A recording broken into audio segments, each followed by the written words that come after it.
ভারতের প্রধানমন্ত্রী নরেন্দ্র মোদী, যিনি সামরিক বাহিনীর আধুনিকীকরণের জন্য বেশ কিছু উদ্যোগ নিয়েছেন, তিনি ভবিষ্যতে পরিস্থিতি খারাপ হওয়ার আগে বা বাহিনী আরও দুর্বল হওয়ার আগে দ্রুত পদক্ষেপ নিতে বাধ্য হতে পারেন। বিশ্লেষকদের মতে মোদীর সম্ভাব্য সংযত অবস্থান এর পেছনে থাকতে পারে, যাতে ভারতের সামরিক বাহিনী অতিরিক্ত দুর্বল হয়ে না পড়ে এবং দেশটি বড় যুদ্ধের ক্ষেত্রে প্রস্তুত থাকতে পারে।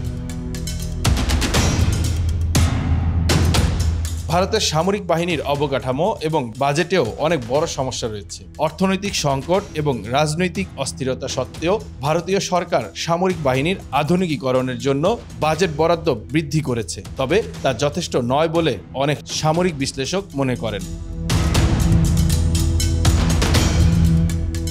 ভারতীয় বাহিনীর আধুনিকীকরণ প্রক্রিয়া কোনো একটা বিশেষ পদ্ধতিতে শুরু হলেও এখনও সঠিকভাবে অনেক বিষয় সম্পন্ন হয়নি। দেশটি তার সামরিক বাহিনীকে পুরোপুরি প্রস্তুত করতে চাইছে, বিশেষত যখন অন্যান্য দেশের আধুনিক প্রযুক্তি ও অস্ত্রশস্ত্রের শক্তি উল্লেখযোগ্যভাবে বৃদ্ধি পাচ্ছে।